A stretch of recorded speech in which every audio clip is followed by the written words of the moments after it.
and the thumb injury, but expected to play. Good morning, everybody. What do you guys want to do? Watch some football today?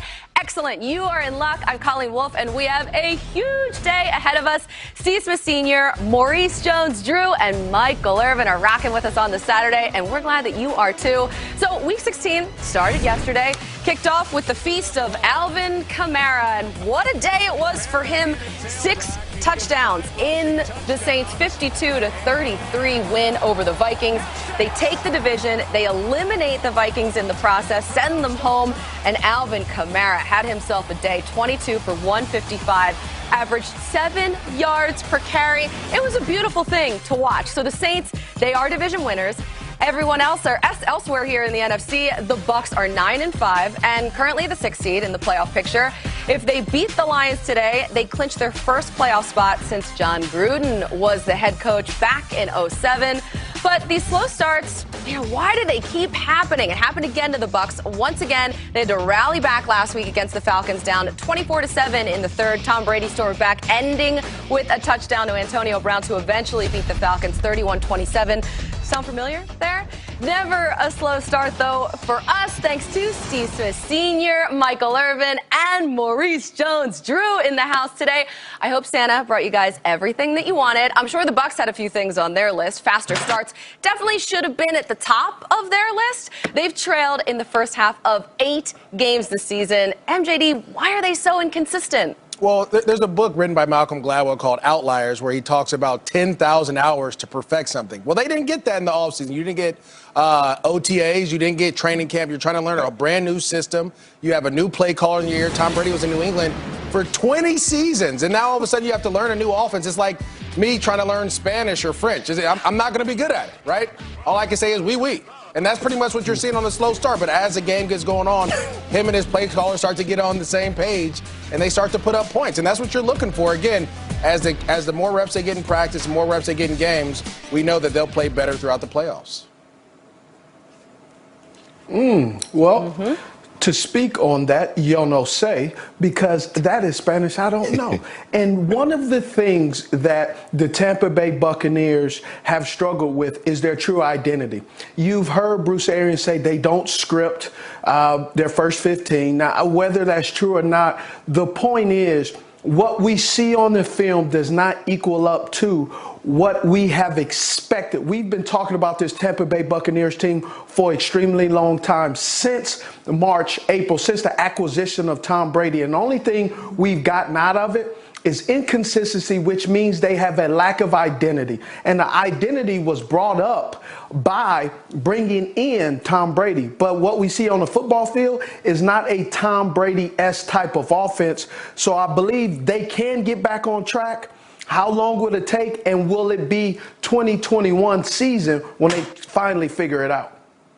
The issue is here, and I don't know that they're off track in any way, guys. Let's be real with this and be honest here. These guys are on pace right now to go to the playoffs. Since the first time when I went in that Hall of Fame back in 2007, just to drop that humble on you guys. brag, it's fine. You know what I'm saying? Right, whatever, however you want to call that. So we are identifying and analyzing every little thing, because that guy number 12 has 6 Super Bowl rings. And when we see greatness go from one place to another, we want to see it interject everybody with it, with an injection of it, and everybody become great.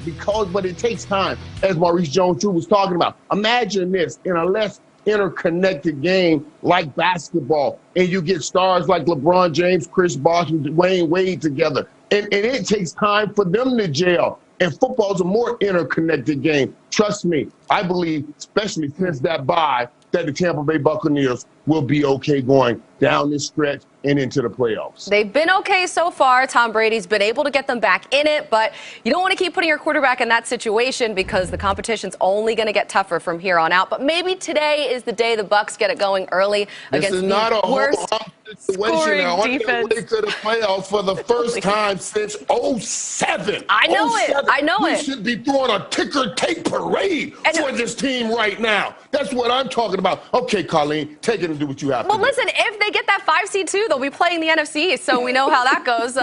Pretty easy going for the first round there. But we will see them first today. And great news, we have more presents to unwrap here on NFL Network. Dolphins Raiders, one of those gifts coming your way later tonight. Miami's holding on to that 7th and final spot at 9-5, but it's close with the Ravens and Raiders right behind them. Let's break down the race, though, for that final spot. If the Dolphins win out against the Raiders and the Bills, they are in. But lose one of those next two, and it opens the door for the Ravens, who have won 3 straight games and played the Giants and the Bengals to finish the year. So they're hot. They have a great schedule lined up for them. It's a tight race in the AFC. Steve Wyche, I'm sure the Dolphins would love to hear some good news in the health department. Yeah, as Colleen is about to say, the Dolphins offense could be a lot stronger starting today. So let's go through some things here on these skill positions. Running back Myles Gaskins, he's back from the COVID reserve list. Tight end Mike Gesicki, who's been sidelined with a shoulder, and wide receivers Devontae Parker and Jakeem Grant, who missed last week's game with hamstring injuries. They all traveled to Las Vegas. That is a sign that they will be good to go. As Brian Flores, the head coach, said this week, they're working very hard and they understand the importance of this game. Now, for the Raiders, there's still a question as to who's going to start at quarterback, but all indications are that it's going to be Derek Carr. He practiced fully this week, although Marcus Mariota also took first-team reps.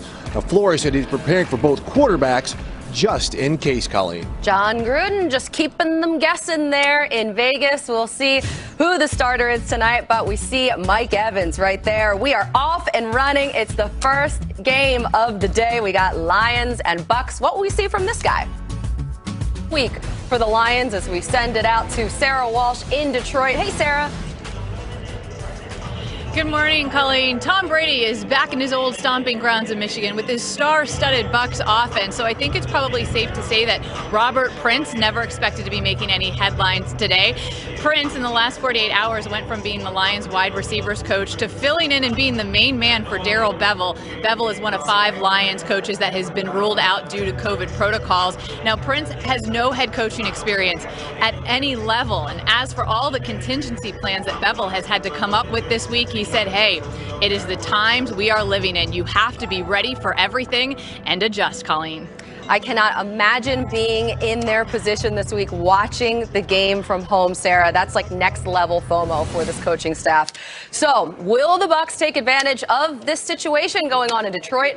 Bruce Arians there getting in the zone, walking into work here. He and the Bucs offense, well, they just can't seem to get into gear. And in the first half of these games, it's been a problem this season. Their past 4 games, they've been outscored 31-0 in the first quarter. Let's check in with some next-gen stats powered by AWS and Cynthia Freeland.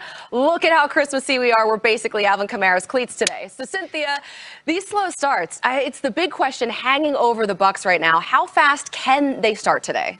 Well, the interesting thing here is Tom Brady on passes of 10-plus air yards has 14 touchdowns. That's tied for 8th most in the NFL. If you narrow that down to just the first quarter, that number is 1, as in just 1 passing touchdown in the first quarter. And it corresponds to about a 30-point passer rating drop.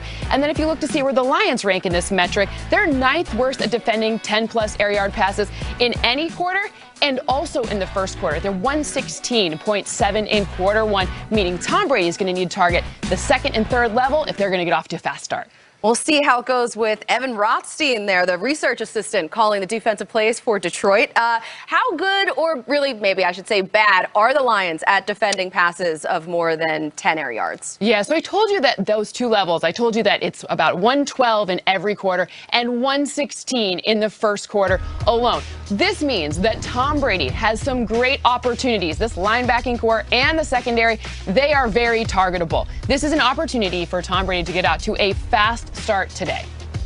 All right, we'll see if that happens. It would be a welcomed sight for the Bucs. Cynthia, thank you. We'll talk to you in a little bit. So let's dish out